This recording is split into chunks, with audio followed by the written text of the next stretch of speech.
Action.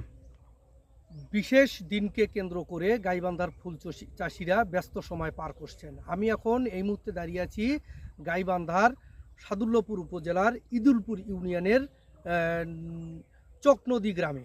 তো আমি আপনাদেরকে দেখাবো আজকে তারা কীরকম এই বিশেষ দিনকে কেন্দ্র করে কীরকম তারা প্রস্তুতি নিচ্ছে এই ফুল তৈরি করার জন্য।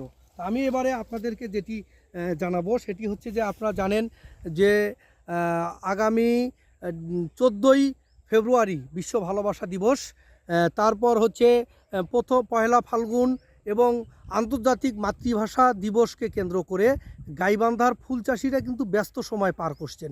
তারা শুধু ব্যস্ত সময়টা এই কারণে পার করছেন, অন্যান্য সময়ও কিন্তু ফুলের ব্যবসা কিন্তু পরিপূর্ণ হয়, কিন্তু এই তিনটা দিবস যেহেতু এক এক মাসেই কিন্তু এখানে কিন্তু তারা কিন্তু এখানে আসে, তার কারণেই কিন্তু তারা এই দিবসকে কেন্দ্র করে বিভিন্ন যত্ন সহকারে তারা কিন্তু এই ফুলগুলো কিন্তু তৈরি করছে। তো আমি আপনাদেরকে আজকে যে জায়গায় নিয়ে এসেছি সেটি দেখবেন আপনারা ইতিমধ্যেই।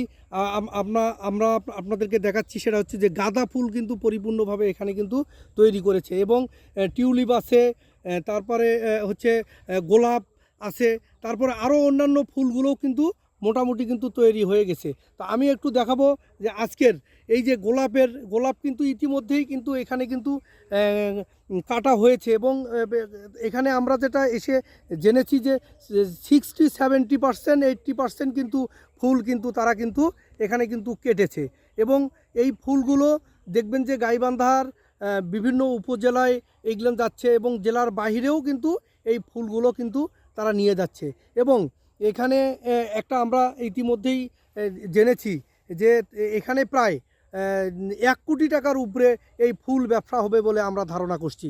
তো আমরা কিন্তু আজকে কথা বলবো আমাদের এখানে একজন গাইবান্ধা কৃষি বিভাগের একজন দায়িত্বশীল মানুষ, আমরা যাকে বলি হচ্ছে উপসহকারী কৃষি কর্মকর্তা, আমাদের হচ্ছে ফারুক ভাই। একটু ফারুক ভাই, আপনি একটু আমাদেরকে একটু বলবেন যে আসলে আপনারা কি কি এই ফুল চাষের উদ্বুদ্ধ করার জন্য কি কি চাষ দিয়ে থাকেন এবং এই সাদুল্লাপুরে কীরকম ফুল চাষ হচ্ছে বলে আপনি মনে করেন? আসসালামু আলাইকুম, আমি মোহাম্মদ ওমর ফারুক সরকার, উপসহকারী কৃষি কর্মকর্তা, ইদুলপুর ইউনিয়ন। আমি যতদূর এই ইউনিয়নে কাজ করার মাধ্যমে জানতে পেরেছি বা দেখছি, সেটা হচ্ছে যে আমাদের ইউনিয়নে গত 10 বছর যাবৎ ফুল চাষ হচ্ছে। প্রতিনিয়তই এই এলাকায় ফুল চাষ বৃদ্ধি পাচ্ছে। এখানে গ্লাডিওলাস, জারবেরা, গোলাপ এবং মেরিগোল্ড সহ অন্যান্য কিছু ফুলের চাষাবাদ হয়ে থাকে। রজনীগন্ধা এর ভেতরে রয়েছে। আমরা কৃষি বিভাগ তাদেরকে বিভিন্ন পরামর্শের মাধ্যমে সহযোগিতা করে থাকি এবং অন্যান্য যেসব প্রণোদনা রয়েছে এগুলো দেওয়ার মাধ্যমে তাদেরকে সহযোগিতা করে থাকি এবং সর্বাত্মক যাতে করে এই এলাকায় ফুল চাষ প্রতিনিয়তই বৃদ্ধি পায়, এই ব্যাপারে আমরা সচেষ্ট রয়েছি। এবং ভাই ইতিমধ্যেই বলেছেন যে সামনে বিভিন্ন দিবস রয়েছে, 14ই ফেব্রুয়ারি রয়েছে, 21শে ফেব্রুয়ারি রয়েছে। আপনারা দেখতে পাচ্ছেন যে অলরেডি গোলাপের বাগানে গোলাপ অনেক কর্তন হয়েছে, গোলাপ ছিল অনেক, অলরেডি চাষিরা এগুলো কর্তন করে বাজারে সেল করা শুরু করে দিয়েছে। আমরা চেষ্টা করে যাচ্ছি যাতে করে আগামীতে এই ইউনিয়নে এবং এই গ্রামগুলোতে যাতে ফুল চাষ বৃদ্ধি পায়, সেটাই চেষ্টা করে যাচ্ছি। একটু বলে রাখি যে এই এলাকায় এটি একটি সবজি চাষকৃত এলাকা। এখানে বিভিন্ন ধরনের ভ্যারাইটিস সবজি চাষ হয়ে থাকে। এর ভেতরেও চাষিরা ফুল চাষে উদ্বুদ্ধ হচ্ছে।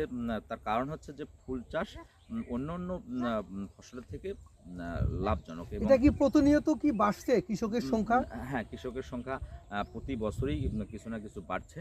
এই সরকারিভাবে কি আপনারা প্রণোদনা কিছু সরকারিভাবে আসে কিনা? আমি যতদূর জেনেছি যে আমাদের কৃষি সম্প্রসারণ অধিদপ্তরের বর্তমান সরেজমিন উইংয়ের পরিচালক মহোদয় আমাদের সাদুল্লাপুর উপজেলায় যখন উপজেলা কৃষি অফিসার হিসেবে কর্মরত ছিলেন, ওনার হাত ধরেই এই এলাকায় ফুল চাষ শুরু হয়েছে। এভাবেই প্রতিনিয়ত চাষিরা ফুল চাষ বৃদ্ধি করে যাচ্ছেন। আচ্ছা, আমরা যেটি শুনছিলাম যে সেটি হচ্ছে যে এই গ্রামে প্রতিনিয়তই কিন্তু এই ইউনিয়নে প্রতিনিয়তই কিন্তু ফুল চাষির সংখ্যা কিন্তু বাড়ছে। তো এটি গাইবান্ধার জন্য অত্যন্ত একটি ভালো দিক বলে আমি মনে করি। কারণ এখানে যেহেতু এই এলাকাটা সবজি এলাকা হিসেবে পরিচিত, সে কারণে সবজির পাশাপাশি যদি অল্প খরচে যদি বেশি লাভ যদি এই ফুল থেকে পাওয়া যায়, সেক্ষেত্রে চাষিরা উদ্বুদ্ধ হবে, এটি স্বাভাবিক।